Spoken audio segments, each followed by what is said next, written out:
நான் இப்படி தாங்க செய்வேன் என்பது சொல்றது தப்பே கிடையாது. நான் இப்படி தான் இருப்பேன் என்று சொல்வது தப்பே கிடையாது. அது மேட்டுமை அல்ல.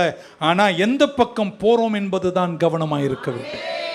அந்த வைராக்கியத்தையும் அந்த சுய சித்தத்தையும் எந்த டிரெக்ஷனில் வச்சிருக்கீங்க என்பது தான் உங்கள் வாழ்க்கையின் வெற்றியை நிர்ணயிக்கும். ஒரு அலையில சொல்ல மாட்டீங்களா? எத்தனை பேர் தேவனை நேசிப்பேன் சொல்கிறவங்களாம் ஒரு ஆமேன் சொல்லுங்க பார்க்கலாம். ஹல்லேலூயா. ஆகையால் உங்களை உற்சாகப்படுத்துகிறேன். எல்லாரோடும் நலமாயிருங்கள், பிள்ளைகளோடு அன்பாயிருங்கள், எல்லாரோடும் அன்பாயிருங்கள், உங்க பாஸ்டர் கிட்டயும் அன்பாயிருங்கள். Strong will is good, but keep it in the right direction.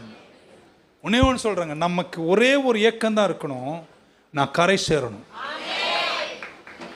அந்த தூரத்தில் நான் போய் நிற்கணும், என் சந்ததி உயரணும், நான் செய்வதெல்லாம் வாய்க்கணும், நான் தேவ நாமத்தை உயர்த்தணும், தேவன் சித்தம் நிறைவேற்றி முடிக்கணும், என் ஓட்டத்தை ஜெயமாக முடிக்கணும்.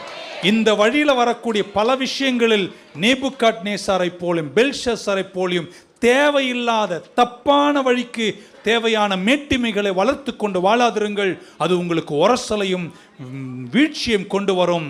ஆனால் கர்த்தர் பக்கம் உங்கள் ஆழ்ந்த சித்தத்தை திருப்பிக் கொண்டு அவருக்காய் வாழ்ந்து உங்களோடு வருகிறவர்களையும் இசைந்து வாழ நீங்கள் கற்றுக்கொண்டால், சொன்னாரே அப்போஸ்தலனாகிய பவுல் எபேசியருக்கு, புருஷர்களே உங்கள் மனைவியில் அன்பு கூறுங்கள், மனைவிகளே உங்கள் புருஷர்களுக்கு கீழ்ப்படிந்திருங்கள் என்று சொன்ன வார்த்தையின்படி உரசல் குறைஞ்சு ஆமென் சந்தோஷமாக ஆனந்தமாக அதே நேரத்தில் ஞானமாக இதை கடந்து போக என்ன ஞானம் வேண்டுமோ அதை கர்த்தர் உங்களுக்கு தர வெற்றிகரமாய் கரை சேருகிற கிருபை தந்து பிடிவாதங்களை ஓரமாக வச்சுட்டு தேவன் மேல பிடிவாதத்தை வைத்துக்கொண்டு எல்லோரோடும் அன்பாய் வாழ கர்த்தர் உங்களுக்கு ஞானத்தையும் கிருபையும் இந்த காலத்தில் தருவாராக.